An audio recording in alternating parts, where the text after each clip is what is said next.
Assalamualaikum warahmatullahi wabarakatuh. Selamat sore anak-anakku sekalian. Gimana kabarnya? Baik-baik ya?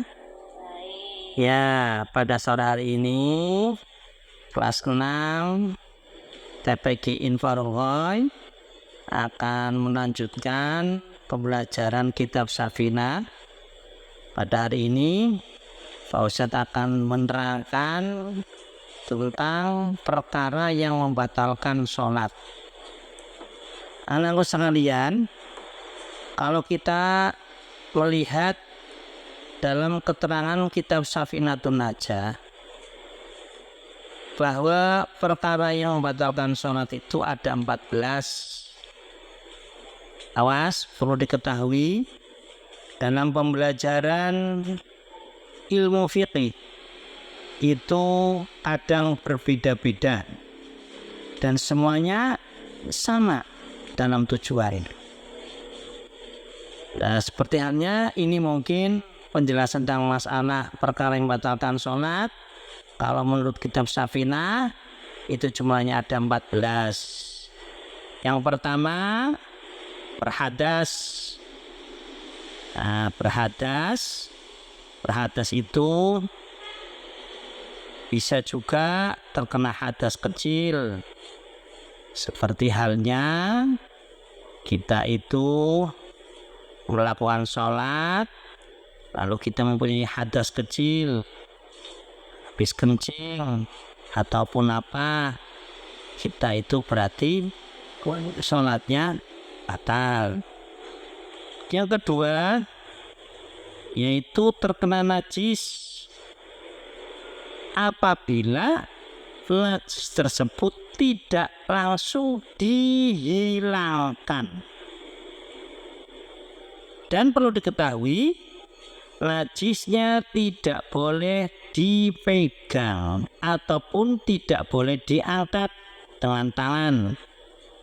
Artinya kalau kita itu memegang najis itu, sama halnya kita nanti terkena najis. Makanya kalau toh memang najis itu umpamanya jatuh di baju, maka kita cukup dengan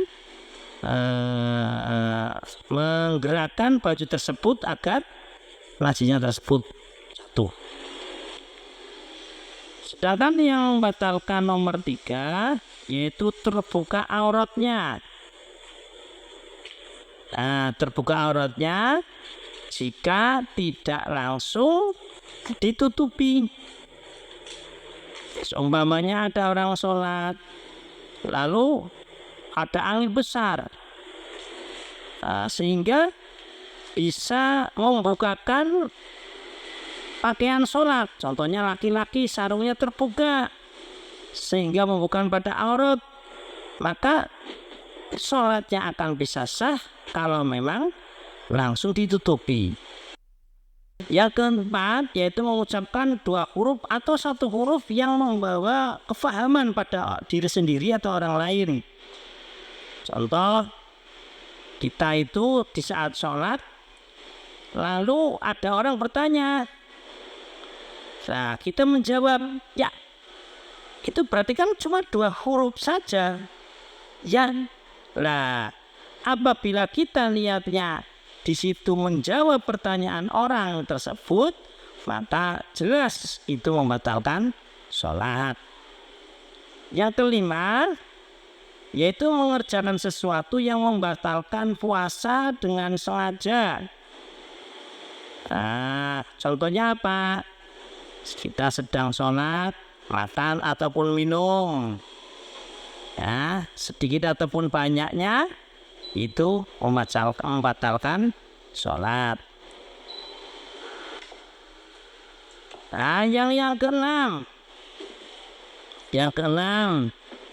itu makan yang banyak ataupun sedikit itu juga membatalkan akan adanya sholat.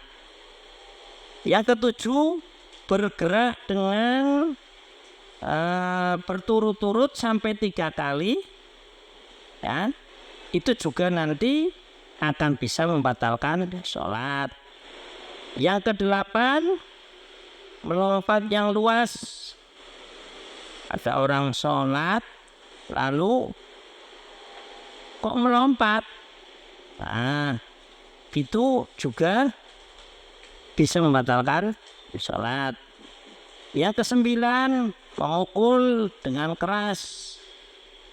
Ya, orang sedang sholat kok memukul, itu nggak boleh, karena itu akan membatalkan sholat. Yang ke-10, yaitu menambah rukun fi'li dengan sengaja. Contoh, kita membaca ataupun menggerakkan sholat, ataupun rokaatnya sholatnya sholat maghrib, ditambah 1 rokaat lagi 4. Tapi dengan sengaja. Kalau memang lupa itu berbeda. Kalau lupa maka boleh orang tersebut ataupun sholatnya tetap sah. Tapi kalau dengan sengaja dia itu menambah rukun, maka di situ sholatnya batal. Yang ke-11 anak-anakku sekalian, yaitu mendahului imam dengan atau sampai 2 rukun fi'li dengan sengaja. Mendahului imam loh, mendahului. Imam belum ruku, kamu sudah ruku. Imam belum sujud, kamu sujud duluan. Itu kalau seorang yang mengikuti imam tetapi dia itu mendahului sampai 2 kali, maka dengan sendirinya sholatnya batal. Yang ke-12, terlambat dengan 2 rukun fi'li tanpa udzur. Berarti lawan dari nomor 11. Kalau nomor 11 tadi mendahului imam, kalau yang ke-12 terlambat sampai dengan 2 rukun fi'li. Yang ke-13 yaitu niat yang membatalkan sholat. Nah, niat yang membatalkan sholat, contohnya apa Pak Ustadz? Contohnya ada orang sholat. Nah, sebelum sholat dia itu berangkat ke masjid memakai sandal yang bagus.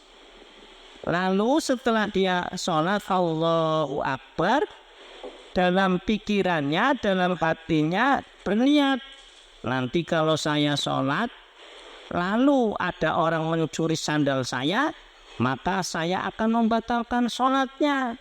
Nah, seketika itu pula orang yang berniat demikian, maka batallah sholatnya. Yang ke-14, mensyaratkan berhenti sholat dengan sesuatu dan ragu dalam memberhentikannya. Nah, 14 itu mensyaratkan berhenti sholat, dia itu akan berhenti. Ya seperti tadi, ya hampir sama antara nomor 13 dan 14, yaitu dia itu akan memberhentikan sholat dengan sesuatu yang ragu, atau dia itu di dalam sholatnya masih ragu, saya itu dapat 2 apa 3, lalu dia itulah dibatalkan aja lah. Walaupun itu hanya sekedar niat saja, belum melaksanakannya, maka tetap batallah sholatnya orang tersebut. Inilah 14 perkara yang membatalkan sholat. Mudah-mudahan dengan ilmu yang kita kaji bersama, walaupun dalam waktu yang sangat pendek, akan memberikan kefahaman kepada kita semua dan kita mendapatkan ilmu manfaat. Selamat belajar dan sampai ketemu kembali pada pelajaran yang selanjutnya. Assalamualaikum warahmatullahi wabarakatuh.